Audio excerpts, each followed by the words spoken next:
Audio shrink back in the house here. Well, I don't know, for me,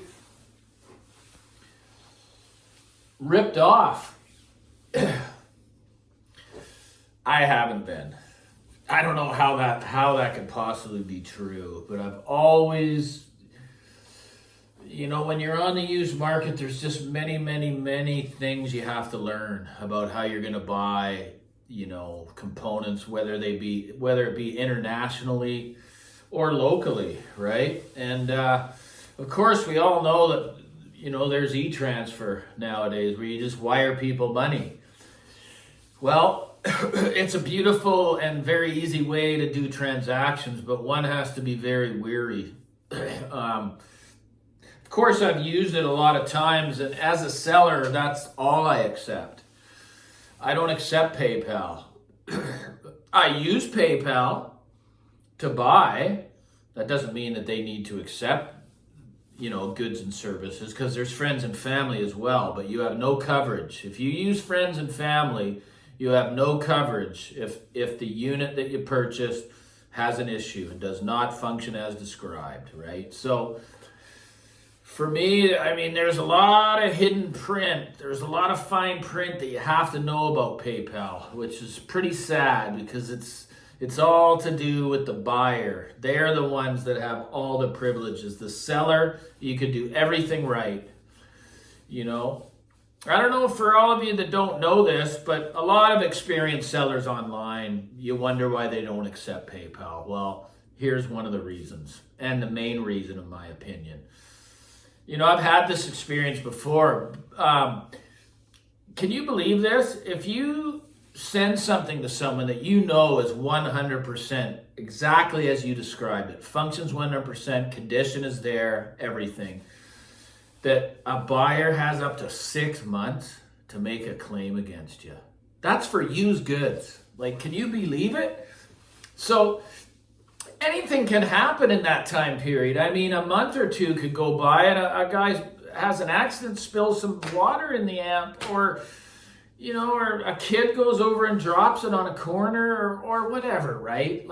Stuff can happen. And then they can make a claim, and for the most part, PayPal will side with the buyer. And it's really sad. I had one instance there, because I sell on both AudioGone and Canuck Audio Mart there. I sell this, it was an Air AX7E integrated. I loved it. Great piece. Why I sold it, I don't know. There's many things I've sold why I don't know. Addicted to selling and the rush you get, right? But anyway, that aside. So I get this email out of nowhere about 7 months later, right? 7 months. And the guy says, I just took it out of the closet for the first time since I bought it off you. And there's distortion from the XLR inputs. I just shook my head and I just replied back. I said, well, isn't that a shame?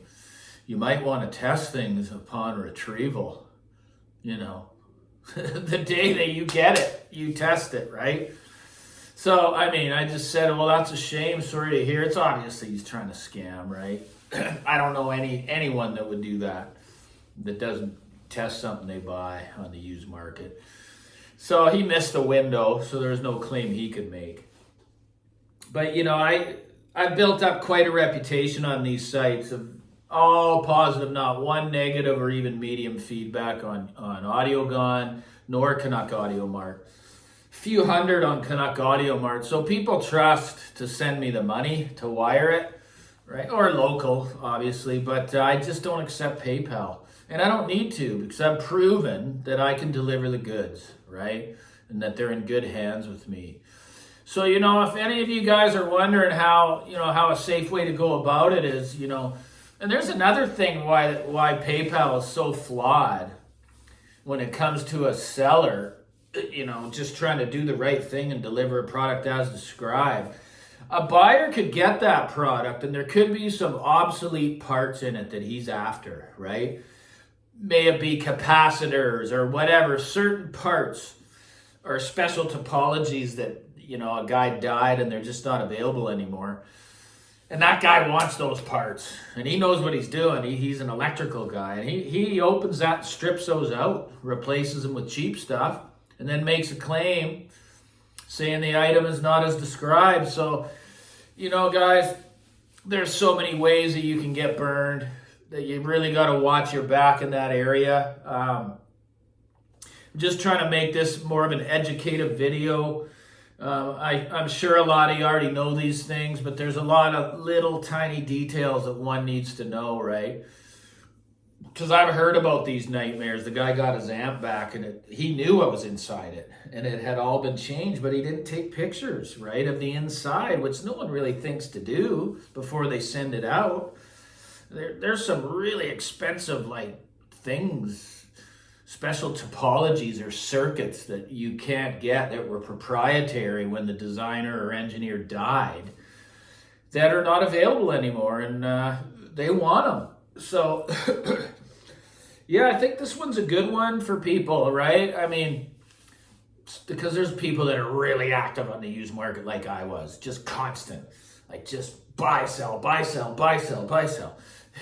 I'm not saying it's a bad thing because you do learn a lot, but it can also cause a great deal of stress, right? And I'm so glad to be free of it. And any of you that don't believe me, just go on cam.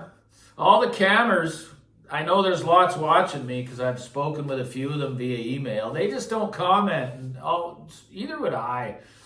You don't need to comment. You're just watching because you like the vibe, you like the realism, right? Yeah, I know there's lots of cameras watching me. That's cool. They probably wonder where I've gone because I'm one of the most active guys there for a long time, right? And I've just disappeared off the map there. I haven't done a sale since the huge downsize. None. Zero. And it's a good feeling, So, yeah, I just thought I'd come on here and, you got your e-transfer, you got your PayPal friends and family, PayPal goods and services, and then there's all these other American ways to wire money. You can send them checks and do all that.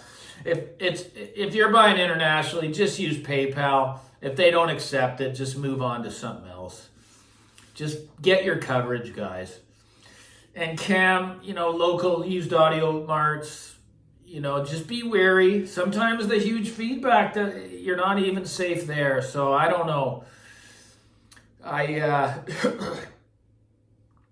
Sometimes just with all the experience, you become lucky. Things are in your favor, right? When you've done a lot of transactions on the used market. So luckily I've never been burned. I've had people try to burn me, but I've made claims and won. So that's it. That's the Audio Shrinks advice for today. Hopefully you guys have a good weekend, NFL weekend. Season's winding down here. Some interesting matchups coming up here for the buys and stuff. So like and subscribe. Thanks so much.